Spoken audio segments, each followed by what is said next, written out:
Good morning/afternoon/evening. Let's begin with a basic but often overlooked truth. Every relationship is built on contracts. Some are spoken, others are silent, some are made consciously, most are not. These contracts about love, about money, determine whether a relationship grows or breaks under pressure. And what neuroscience and psychology tell us is that it's not just the presence of love or resources that matters, it's the structure, the agreements, and the clarity with which we manage them. Every relationship is governed by two kinds of agreements, those we speak out loud and those we assume without saying a word. The spoken agreements, the ones where both people clearly articulate their expectations, are what we call explicit contracts. These might include statements like, "Let's split rent 50/50, or "We'll take turns cooking dinner." They're verbal, mutually acknowledged, and ideally clear. They create predictability, which the brain loves, because uncertainty triggers stress and anxiety pathways in the brain. When things are clearly laid out, the nervous system settles. People feel safer, more respected, and more in control. But the reality is that most of the expectations we hold in relationships are not spoken.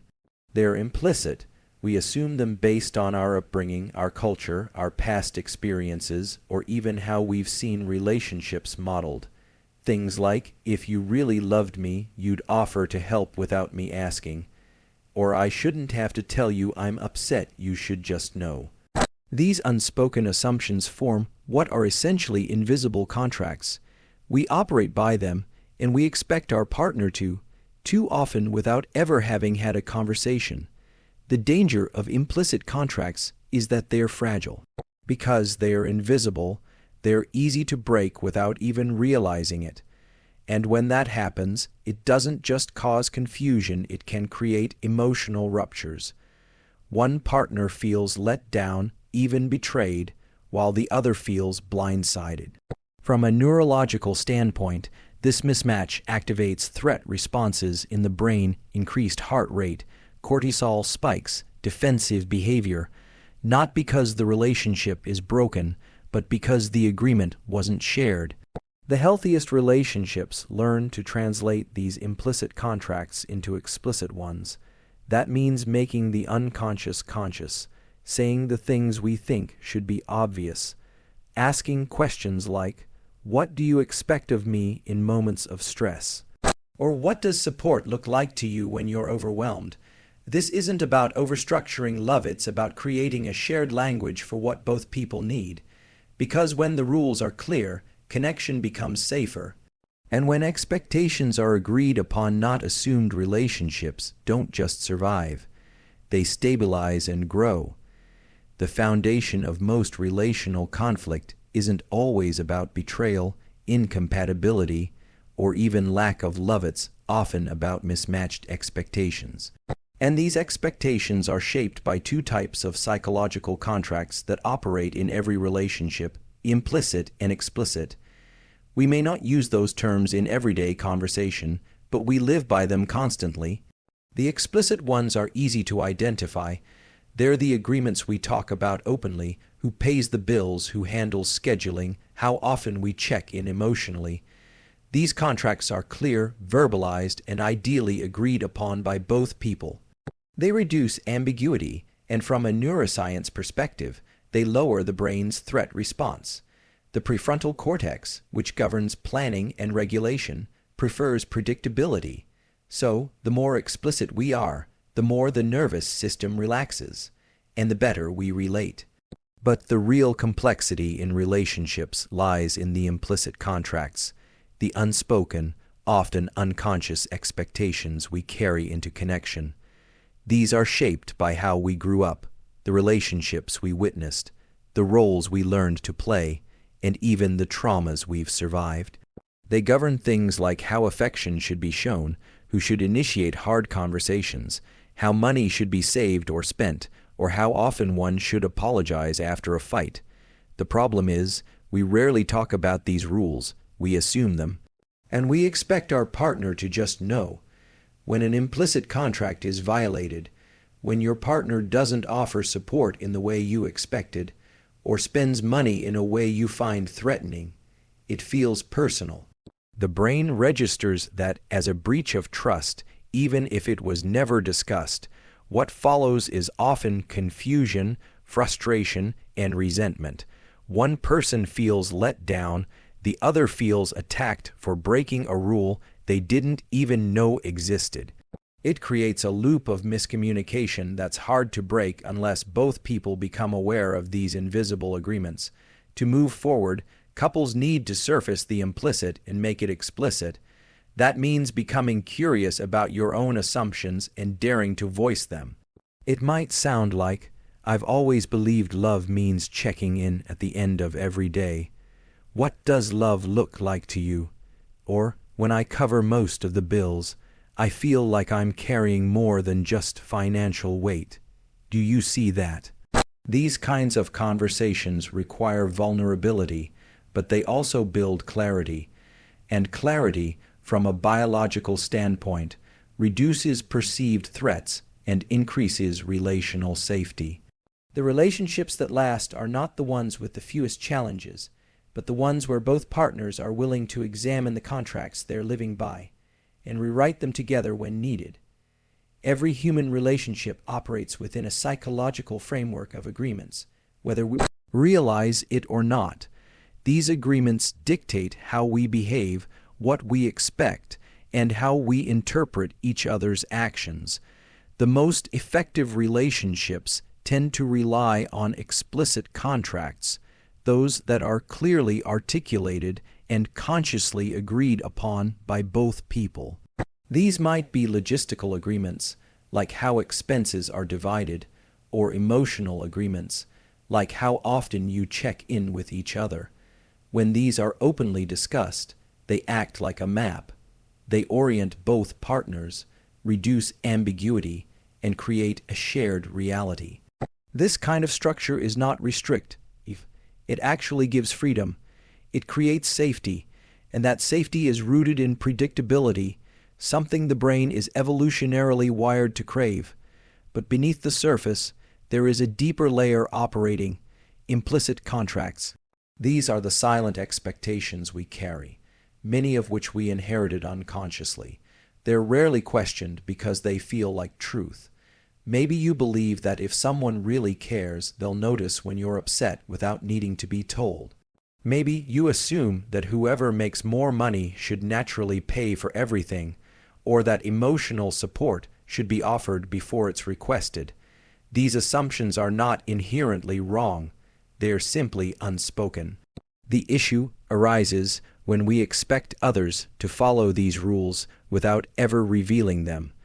When an implicit contract gets broken, and it almost always will at some point, it often leads to a disproportionate emotional response. That's not because your partner did something unforgivable. It's because they unknowingly violated a core expectation that lives deep in your belief system.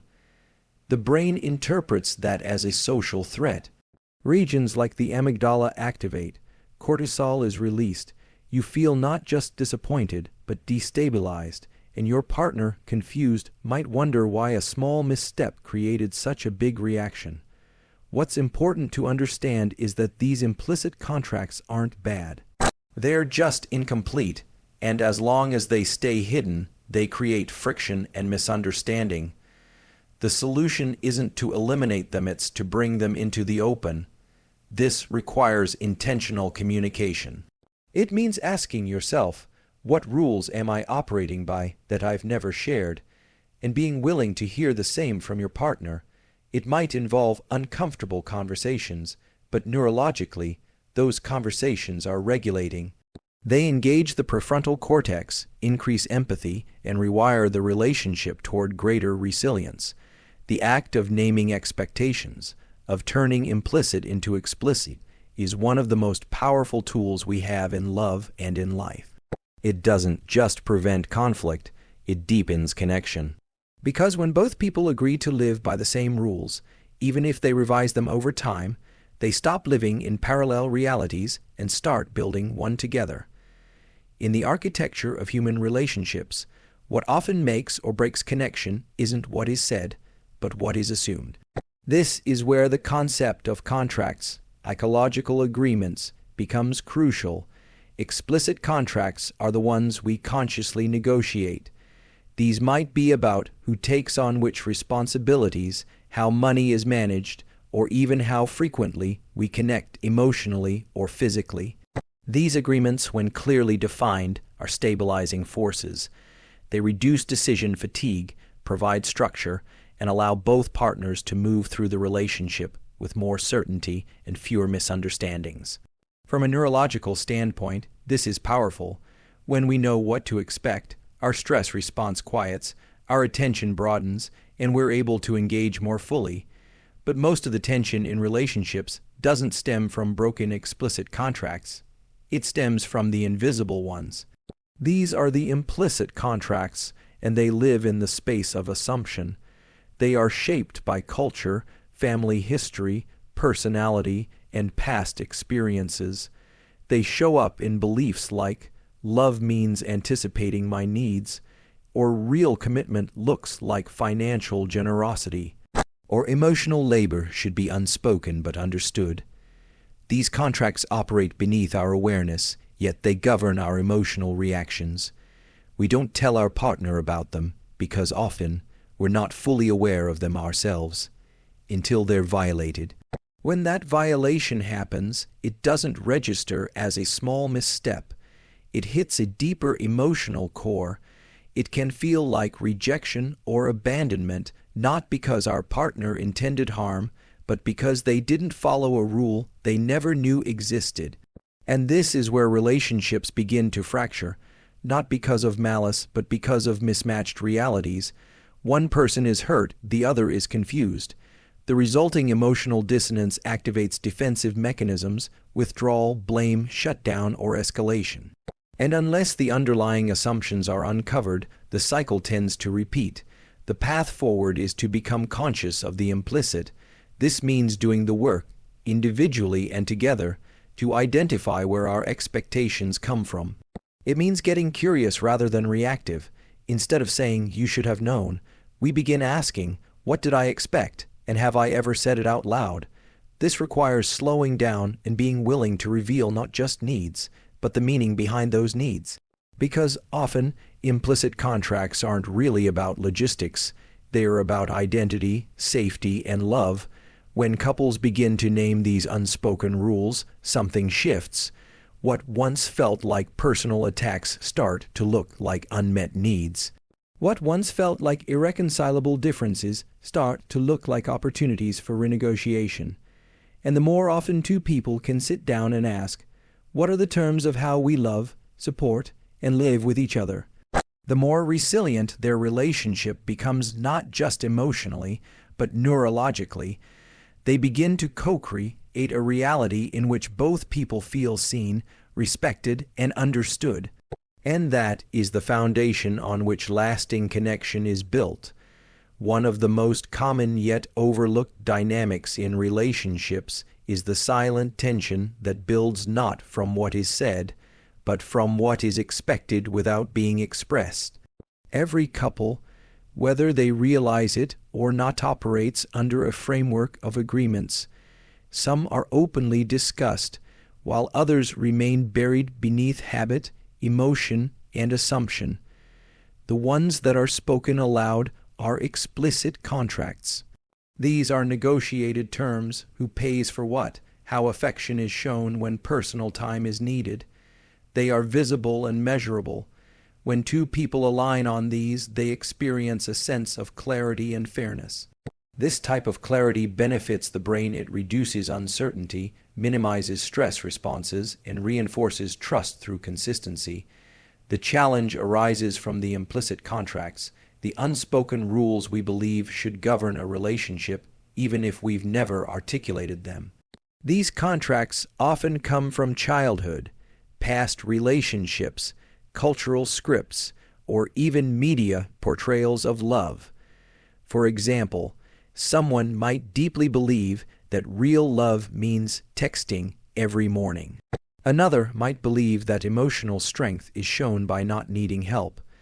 These beliefs are rarely questioned internally because they feel like truth, and so, when a partner does not follow them, it doesn't feel like a small difference in style, it feels like a breach of loyalty or care.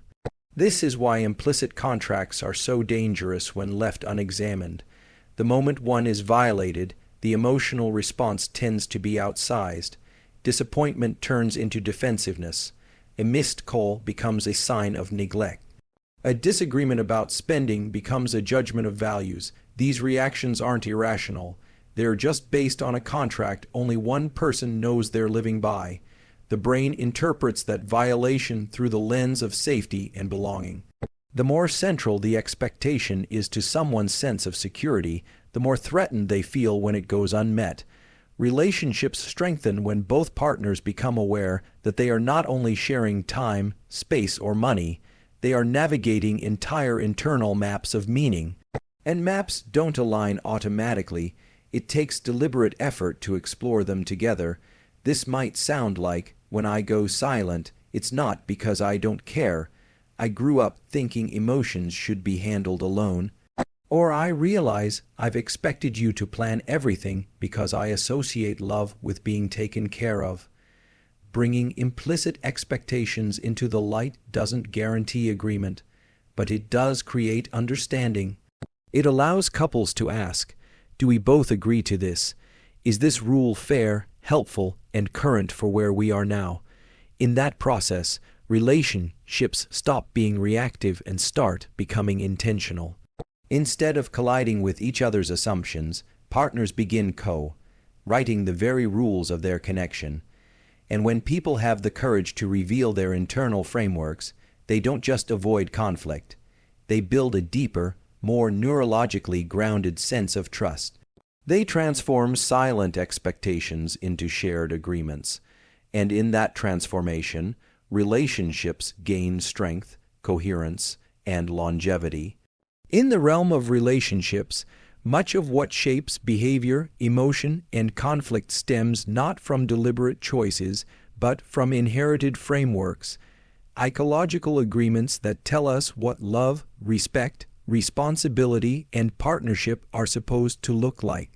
These agreements take the form of contracts, some of which are clear and verbalized, explicit contracts, and others which are invisible, assumed, and often unspoken, implicit contracts. Explicit contracts are vital because they establish shared understanding.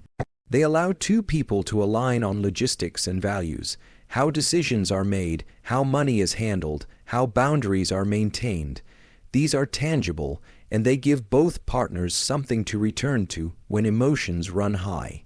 From a cognitive perspective, explicit contracts allow the brain to feel oriented in relational space. When we know what the rules are, we feel safe. The prefrontal cortex, the center of reasoning and decision-making, stays online. We respond rather than react, but implicit contracts are where most of the emotional weight lies. These contracts are shaped by memory, identity, and emotion. We don't just believe them, we feel them. And because they are rarely voiced, they remain powerful yet fragile. You might expect your partner to celebrate your wins with the same enthusiasm you show them, or you might expect them to prioritize family in the same way you do. These expectations seem obvious to you, not because they are objectively universal, but because they are deeply personal. They've lived inside your nervous system for so long that questioning them feels unnatural. That's what makes implicit contracts so risky. When they're not honored, the violation feels intimate. It strikes at the core of what love should look like, and the brain registers it as a threat to relational safety. The emotional system interprets it not as a misunderstanding, but as a betrayal. In that moment, the body responds before the mind can explain. Cortisol rises, emotional regulation drops, communication breaks down. And most damaging of all, each partner begins constructing narratives about the other. You don't care, you're selfish, you just don't understand me. These narratives are rooted in pain, but they harden into belief if left unchecked. The only way out of this pattern is through awareness and dialogue. It starts by recognizing that no matter how close two people are, they do not share the same internal rulebook, unless they write one together. And writing that rulebook means identifying the unspoken contracts and asking, is this something we both believe in? Not all implicit expectations will make it into the explicit realm. Some will be revised. Some will be let go, but what matters is that they are examined, that they become subject to discussion, not assumption. When partners make the effort to translate the implicit into the explicit, they don't just prevent conflict. They develop a kind of emotional fluency with one another. They become co-authors of their relationship rather than silent actors following scripts they didn't choose. And from a neuroscience perspective, that's transformative, because the brain thrives not just on predictability, but on shared meaning.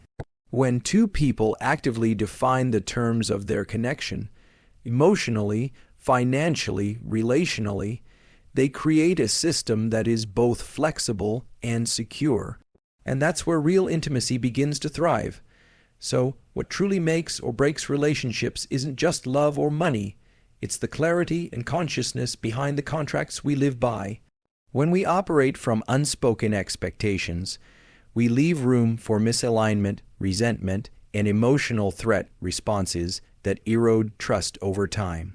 But when we make the invisible visible, when we turn assumptions into conversations and transform implicit contracts into explicit ones, we create a foundation that is neurologically stable and emotionally resilient. This doesn't mean scripting every detail of a relationship. It means courageously examining what we expect from each other and why.